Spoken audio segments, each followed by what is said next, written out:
കണ്ണൂർ ജില്ലയിലെ ഏറ്റവും വലിയ കാവുകളിലൊന്നായ തളിപ്പറമ്പ് കയ്യത്ത് നാഗക്ഷേത്രം വിശ്വാസികളുടെ പ്രധാന പുണ്യ കേന്ദ്രമാണ്. ലോകനാഥനായ രാജരാജേശ്വരന്റെ തിരുവാഭരണമായിരുന്ന നാഗം സ്വയംഭൂവായി അവതരിച്ചുവെന്നതാണ് ഈ ക്ഷേത്രത്തിന്റെ ഏറ്റവും വലിയ പ്രത്യേകത. ചരിത്രവും ഐതിഹ്യവും പ്രകൃതിയും ഒന്നാകുന്ന ഈ കാനന ക്ഷേത്രത്തിൽ ധനുമാസത്തിലെ ആയില്യമാണ് പ്രധാന ആഘോഷം. ഐതിഹ്യം കൊണ്ടും ക്ഷേത്ര നിർമ്മിതി കൊണ്ടും ആചാരാനുഷ്ഠാനങ്ങൾ കൊണ്ടും ഏറെ വ്യത്യസ്തമായ ക്ഷേത്രമാണ് കയ്യത്ത് നാഗം ക്ഷേത്രം. 16 ഏക്കറിലധികം വിസ്തൃതമായ കണ്ണൂർ ജില്ലയിലെ ഏറ്റവും വലിയ കാവായ കയ്യത്ത് നാഗം തളിപ്പറമ്പ് രാജരാജേശ്വര ക്ഷേത്രത്തിന്റെ ഉപക്ഷേത്രങ്ങളിലൊന്നാണ്.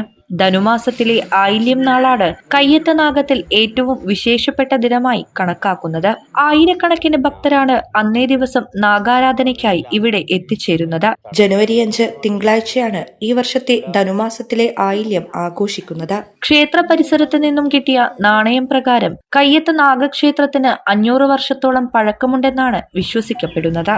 വള്ളിക്കെട്ടുകളും കൂറ്റൻ വൃക്ഷങ്ങളും നിറഞ്ഞ ഗൂഢമായ ഒരു വനത്തിന് നടുവിലെ ക്ഷേത്രം. താഴെ ക്ഷേത്രത്തിൽ നാഗരാജാവും കുഴിനാഗവും വാഴുമ്പോൾ കുന്നിനു മുകളിൽ പാടിക്കുന്നിലപ്പനായി സാക്ഷാൽ ശിവപെരുമാളും കുടികൊള്ളുന്നു. ക്ഷേത്രത്തിനുള്ളിൽ കടന്നാൽ ഇപ്പോഴും സംരക്ഷിച്ചു പോകുന്ന നാഗപുറ്റുകൾ കാണാം. ഇവിടെ നാഗാരാധന നടത്തിയാൽ സർപ്പദോഷങ്ങൾ നീങ്ങി ഐശ്വര്യം സിദ്ധിക്കുമെന്നാണ് ഭക്തരുടെ ഉറച്ച വിശ്വാസം. കയ്യത്ത് നാഗം എന്ന് പറയുന്നത് നമ്മൾ ഈ നാഗക്ഷേത്രത്തിൽ പ്രധാനപ്പെട്ട ഒരു ക്ഷേത്രമാണ്. കയ്യത്ത് നാഗത്തിൽ മറ്റുള്ള സ്ഥലത്തുകളും ഉപക്ഷേത്രങ്ങളുണ്ട്.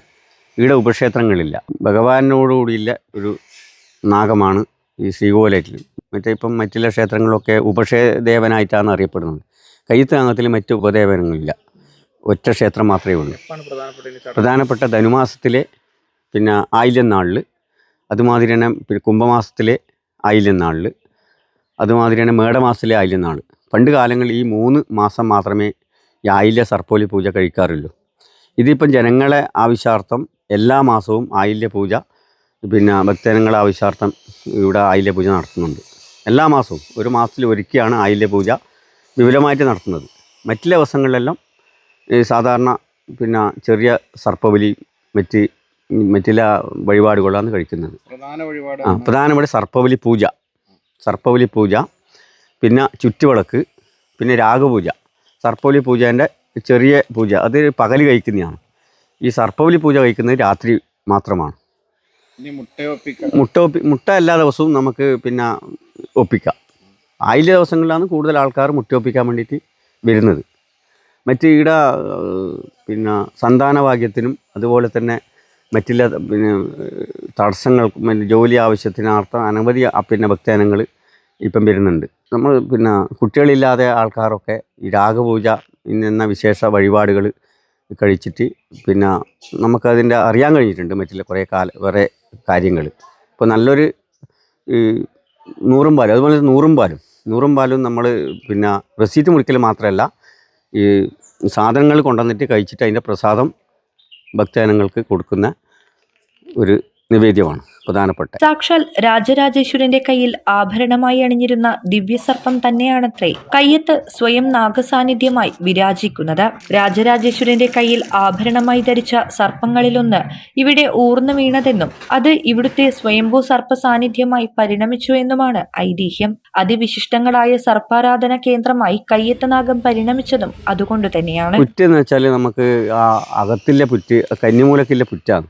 അത് നമ്മൾ ജ്യോതിഷപ്രകാരം പൊളിച്ച് മാറ്റാൻ വേണ്ടിയിട്ട് ആലോചിച്ചായിരുന്നു. അപ്പോൾ അത് പൊളിക്കാൻ പാടില്ല എന്ന് പറഞ്ഞുകൊണ്ടാണ് ഇപ്പോൾ അവിടെ നിലവിലില്ലത്.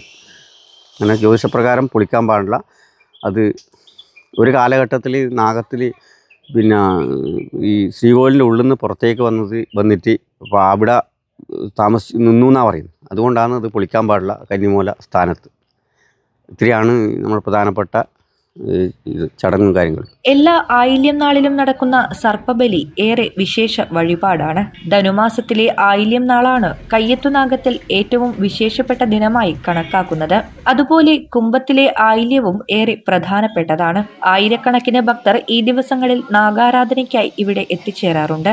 സർപ്പബലി, നൂറും പാലും, മുട്ട സമർപ്പണം തുടങ്ങിയവയാണ് ഇവിടുത്തെ പ്രധാന വഴിപാട്. പുരാതന കാലത്ത് തളിപ്പറമ്പ് രാജരാജേശ്വര ക്ഷേത്രത്തിലേക്ക് നിത്യനിവേദ്യത്തിന് തളിപ്പറമ്പിനുള്ള അരി എത്തിച്ചിരുന്നത് കയ്യത്ത് നിന്നായിരുന്നു.